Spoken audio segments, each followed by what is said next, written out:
Even with the rumors that Nintendo is scrapping their E3 Direct show, we're about to enter a season of some new Switch games, like the one you're seeing on the screen behind me. Plus, 2K slate is about to hit, and a bunch of neat indies. But as always, there are more games to discuss, so today we're talking about 7 new Switch games just announced.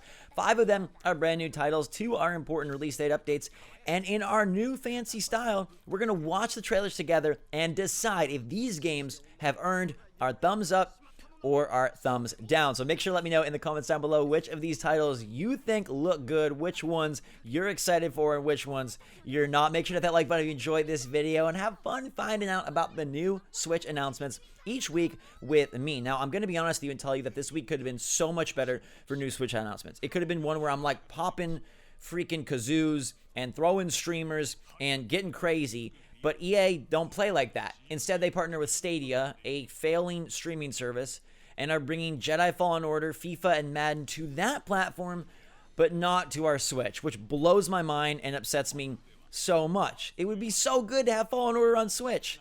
And I've even heard a weird rumor that Mass Effect Trilogy is getting a remaster, and it's not on Switch. So I'm very concerned about what EA is up to. We do have another EA title in this exact video, which makes the whole thing even weirder, but enough of that. Let's not stress about what isn't coming to Switch. Let's instead focus on what is coming to Switch. WWE Battlegrounds was just announced by 2K. I'm not the biggest wrestling fan, but I know how much the mainline 2K wrestling series pained Switch owners, so I'm so glad 2K has a chance to redeem themselves. It's coming fall 2020, and it looks like it's going to be in the same vein as the NBA 2K Playgrounds type title, where it's going to be, obviously, as you can tell by the graphics, a goofier take on wrestling with power-ups and an emphasis on the insane, like gigantic crocodiles. It's made by Saber Interactive, the same people that did NBA Playgrounds, which I think is a pretty good game. Unfortunately, NBA Playgrounds has to live up to the name of NBA Jam, and it doesn't quite do that.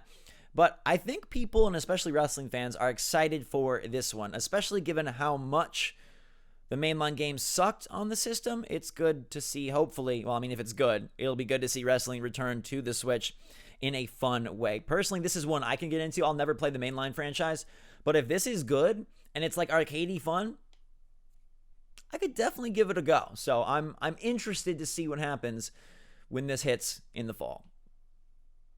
Here's our EA game, my friends, and it's a release date update. Burnout Paradise Remastered is coming to the eShop on June the 19th for $50. It is 60 FPS. It does have all the DLC. I do really like this game, and Burnout and Criterion, they're fantastic. And it is EA trying on Switch, but one, I'm a bit bitter that EA won't bring the other titles to Switch, and 2, 50 is a lot. Now, this is a massive game, and being that it's packed with all the DLC, and it looks pretty darn pretty, and it's targeting 60 frames per second, if it is a smooth, awesome open-world racing experience that you can play solo or with friends, I'm about it. And maybe it can earn most of that price point. I mean, I feel like fans of the franchise are going to buy it, but I was hoping that this game would be like in the $20 to $30 range. It is remastered, so that's where they are able to uptick the price. But typically, a game from this era, we're talking, you know, a decade ago or whatever, I would want to pay about $20 for. So 2.5 times that is a hefty ask. Does the remaster do enough for you, or do you feel like 50 is too much? I mean, they did obviously put a lot of effort in. I don't want to diminish their work. They didn't just like poop out the port. But it still is an old game, and that's a lot of money in a time when we're trying to save money, and when we know Nintendo's got a bunch of Mario remasters that I think are going to be bundled together. But it's June 19th, and I definitely will try my best to check it out. All right, my friends, it's time for Bug Fables, the Everlasting Sapling. This is the second coming of Paper Mario, supposedly, but in insectoid form. It's got overwhelmingly positive reviews on Steam, and it's dropping May 28th for the Switch. I'm specifically including this because my good friend Joshua is a mega fan of this title, and he has been begging me to cover it in some capacity, so here we are. Plus, I do think it looks nifty. I like the aesthetic. I like that they're going for Paper Mario. In a year when it's rumored that Paper Mario is making a return, I'm a little less eager because I'm kind of waiting for like the real deal, but It's got that old school art aesthetic that is so reminiscent of the classic Paper Mario titles. It's $19.99 on Steam, so assuming it's going to be similarly priced on Switch, and most likely given delays and given we haven't even had Paper Mario announced, that game isn't coming for a while, so this is a good way to tide yourself over. And I only worry that it might be a little simplistic. It's published by Dangan Entertainment and made by Moonsprout Games. I don't know anything about either studio. All I know is that I was hoping it would come to Switch. The reviews say it's very clever and very funny and very good. And it's not going to have the same charm as Mario, but I should probably give it a chance. Just because it doesn't have plumbers and Goombas doesn't mean it can't be great. And I mean, I love Bug's Life. We've talked about that before. That is an underrated as heck movie.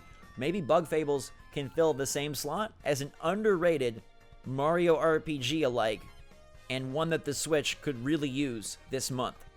Roots of Pacha is coming in 2021. This game was just announced, and it is it's a farming builder, village builder. Everything like this just makes me think, like, why would you play this when we have Animal Crossing? But of course, different strokes for different folks, and there are different levels of involvement that these games can maybe dive deeper in than Animal Crossing can. Obviously, a totally different aesthetic and a totally different era. This is like cave people. This is from a far ago era, and I like it. Plus, there are relationships, there's love, there's making friends. There's going to be up to 4-player multiplayer, and you can build out a clan. It does have a nice, I think, hook in that it is not trying to do like the farming simulator that we see over and over again from like Harvest Moon and My Time at Portia and Stardew. It may not end up being as quality as those titles, but it's at least giving you a different era and some pretty cool animations, and also the depth that we've come to expect from games of this sort. I think that one of two things are going to happen. Oh, that's a cool shot. Games like this are either going to really expand in popularity because of Animal Crossing, or dip in popularity because Animal Crossing just like eats up all the time. It's supposed to hit in 2021. That's far enough, I guess, away from AC, but then again, they say that AC is going to be getting updates until, or for at least 2 to 3 years. So you're going to have to put the work in. Roots of Pacha. You're going to have to really deliver on your promise and with prowess if you want to pull people from the wonderful world of Tom Nook. But I'll keep my eyes on this one. Monster Prom Double XL is hitting Switch on May 21st. This comprises the original game, the DLC, and the seasonal content, and it is a 1-to-4-player competitive dating sim. I know very little about this title except that it did gain sort of a cult following on the YouTubes because you're trying to go on dates with monsters. It reminds me of Hotel Transylvania, but rated mature. A lot of witty dialogue. What is that? Dude, you can get someone a fake Bob Ross poster? I'm in. It's got the DLC, which is nifty. I've never played it, but I'm such a weird player. Like, as people get older, they typically get more into story-based games and want less action. I'm kind of the opposite. The older I get, the more I'm like, I just want to control the character, run around, and do stuff. I don't really want to read through a bunch of prompts and whatnot. But like I said, this has gotten a lot of positive props. And 1-to-4-player competitive dating is interesting. If I could get my brothers or friends in on this, or maybe even my mods from Discord, that would be a good time and could be pretty nifty. It does have online. I like the artist style and aesthetic. Yeah, let's give this a go. How much is it going to cost? Have we got a price for this? $15.99. Okay. That's not too bad. I think I'm going to actually give this one a try. If you guys have any like recommendations on this game, if you played the original, let me know in the comments, but I really like the quirky art. Pretty neat. I love games like this. They're announced and they're coming out. Slayin' 2 is hitting on May 7th from FDG. They've made stuff like Blossom Tales and Monster Boy. Do good work on Switch. This game is $11.99, but a pre-order price discount of $7.79. And they say it's an endless action RPG with 2-player co-op and a full story mode. So is it well, it's story mode, is it? But it's endless. Is it roguelite? Oh, it's a sequel to a mobile hit, Slayin'. Okay. No wonder the gameplay looks like single screen and a little simplistic. I was gonna say the concept sounds cool, but I'm always skeptical of mobile titles making their way to Switch, even if they're upgraded, even if they're advanced. I mean, it could be great. 8 different heroes sounds nice. I like the art, but how are the controls gonna feel I mean, it's like, okay, it's a Switch exclusive. That's good. So it's not like it's coming to mobile and Switch. It's a sequel that is being expanded on Switch. So this might be the rare instance where a mobile game has a chance to reinvent itself and double down on maybe a good, simple idea and make it a fully fledged game because it is getting the exclusive Switch treatment. I mean, we'll find out very soon. It's out in less than a week. A game like this at $7.79, like, that's worth a flyer.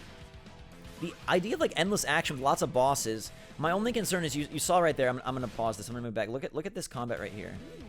Against this big Minotaur. He's not even really touching him. It looks a little janky. The combat would need to be really good for something like this to be replayable and enjoyable. So I don't know. I'm not sold on Slayin' 2.